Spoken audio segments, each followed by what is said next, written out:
મુન્દ્રાનગરમાં ભગવાન શ્રીરામ જન્મોત્સવની ભવ્ય ઉજવણી વિશાળ શોભાયાત્રામાં માનવ મહેરામણ ઉમટ્યું. મુન્દ્રાનગરમાં રામનવમીના પવિત્ર અવસર પર મર્યાદા પુરુષોત્તમ ભગવાન શ્રીરામના જન્મોત્સવ નિમિત્તે વિશ્વ હિન્દુ પરિષદ દ્વારા ભવ્ય અને ઐતિહાસિક શોભાયાત્રાનું આયોજન કરવામાં આવ્યું હતું. આ શોભાયાત્રા શીતળા માતાના મંદિરથી ભક્તિમય માહોલમાં પ્રસ્થાન કરી નગરના મુખ્ય માર્ગ પર ભવ્ય રીતે ફરી હતી અને અંતે શાસ્ત્રી મેદાન ખાતે પૂર્ણ થઈ હતી. શોભાયાત્રામાં ભગવાન શ્રીરામના જીવનચરિત્ર તેમજ ભારતીય સંસ્કૃતિને ઉજાગર કરતી વિવિધ આકર્ષક ઝાંખી રજૂ કરવામાં આવી હતી. તેમાં સંભાજીરાવનું પાત્ર વિશેષ આકર્ષણનું કેન્દ્ર બન્યું હતું. સમગ્ર યાત્રા દરમિયાન ભક્તિ, ઉત્સાહ અને એકતાનો અનોખો માહોલ જોવા મળ્યો હતો, જેમાં મોટી સંખ્યામાં ધાર્મિક ભાવના ધરાવતા ભાઈઓ અને બહેનો ઉત્સાહપૂર્વક જોડાયા હતા. શાસ્ત્રી મેદાન ખાતે ભવ્ય મહાઆરતીનું આયોજન કરાયું હતું. મહાઆરતી બાદ હનુમાન ચાલીસાના પાઠ સાથે વાતાવરણ ભક્તિમય બન્યું હતું. ત્યારબાદ પ્રસાદ રૂપે ભોજનની સુવ્યવસ્થિત વ્યવસ્થા કરાઈ. કાર્યક્રમ દરમિયાન ઉપસ્થિત મહાનુભાવો, દાતા તથા વેશભૂષામાં સજ્જ થઈ જોડાયેલા બાળકોનું સન્માન કરવામાં આવ્યું.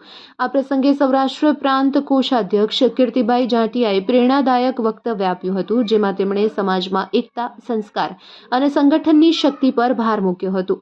આ ઉપરાંત મુખ્ય મહેમાન તરીકે કિશનકુમાર જાટની ગૌરવમય ઉપસ્થિતિ રહી હતી. તેમજ કચ્છ તેમજ માનનીય મહંત મણિરામ બાપુ લાલ હનુમાન ટેકરી અંજાર કચ્છ શ્રી મહંત અધ્યક્ષ અખિલ કચ્છ વૈષ્ણવ વિરક્ત સંત મંડળ કાર્યક્રમના સંયોજક સુખદેવસિંહ અસવારે જણાવ્યું કે આયોજનનો મુખ્ય ઉદ્દેશ નવી પેઢીને ભગવાન શ્રીરામના આદર્શ જીવન વિશે પ્રેરણા આપવાનો છે, તેમજ સમાજને એકતાના સૂત્રમાં બાંધવાનો છે. આ આયોજન જિલ્લા અધિકારીઓ તેમજ મુન્દ્રાનગરના અધ્યક્ષ અશોકભાઈ અને મંત્રી ભાવેશભાઈ ઠક્કરના ઉપરાંત વિજયસિંહ બારડ, રણજીતસિંહ જાડેજા, રાજેન્દ્રસિંહ અસવાર, ખુશાલ મકવાણા, મયુર સાધુ, જીગર રાજગોર, દલપતભાઈ મકવાણા, મનોજ શર્મા, વિજયસિંહ યાદવ, દલરામ ચૌધરી, વિશ્વરાજસિંહ જાડેજા સહિત મુન્દ્રાનગરના અનેક કાર્યકર્તાઓ ઉત્સાહપૂર્વક જોડાયા હતા અને માર્ગદર્શન હેઠળ ખૂબ જ સુચારુ રૂપે પૂર્ણ થયું હતું.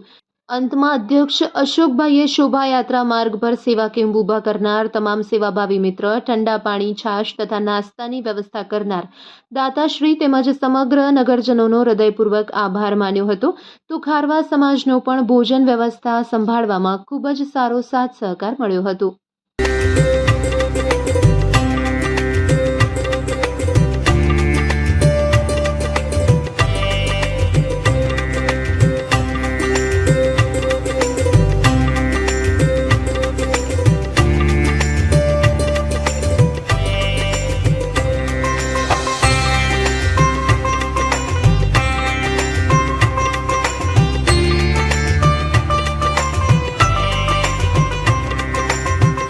હું વિશ્વ હિન્દુ પરિષદના અધ્યક્ષ અશોકભાઈ યાજ્ઞિક અને રામાય રામભદ્રાય રામચંદ્રાય વેદશે રઘુનાથાય નાથાય સીતાયા પતયે નમઃ.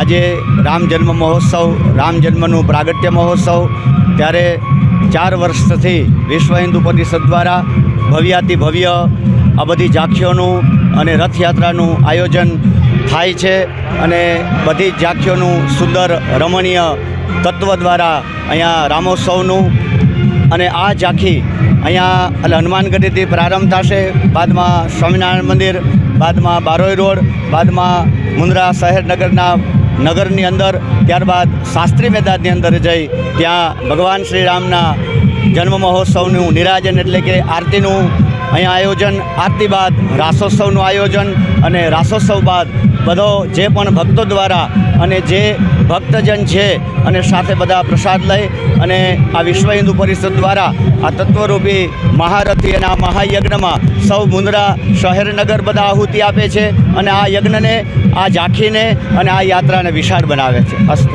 જય શ્રીરામ. મારું નામ નરેન્દ્રસિંહ ઝાલા, વિશ્વ હિન્દુ પરિષદ પૂર્વ કચ્છ જિલ્લાના ઉપાધ્યક્ષની જવાબદારી છે. મુન્દ્રામાં વિશ્વ હિન્દુ પરિષદના બેનર નેજા હેઠળ સર્વે સનાતની સમાજને લઈ અને 4થું વર્ષ છે આ આપણે ભવ્ય શોભાયાત્રાનું આયોજન કરીએ છીએ. 30થી પણ વધારે ઝાંખીનું આયોજન થાય છે. તેમાં આપણે રામચરિત્રના જીવનની ઝાંખી અને વીર પુરુષોને લઈને આપણે ઝાંખી કરતા હોઈએ છીએ. 4થી પણ વધારે ડીજેનું આયોજન રાખતા હોઈએ છીએ. આપણે શહેરના મુખ્ય રસ્તા ઉપરથી આપણે પસાર થઈ શાસ્ત્રી મેદાન વત આપણે પૂર્ણાહુતિ કરતા હોઈએ છીએ. ત્યાં મહાઆરતી અને રાસોત્સવ અને ત્યારબાદ સૌ સનાતની ભાઈઓ બહેનો પરિવાર સાથે ભોજનની વ્યવસ્થા પણ રાખતા હોઈએ છીએ. તો બધા સર્વે હિન્દુ સમાજ આમાં જોડાય છે અને રામ ઉત્સવનો આનંદ લે છે. અને બસ આવી રીતના હિન્દુ સનાતન સમાજ જોડાતો રહે એવી બધા શહેરીજનોને શુભેચ્છાઓ.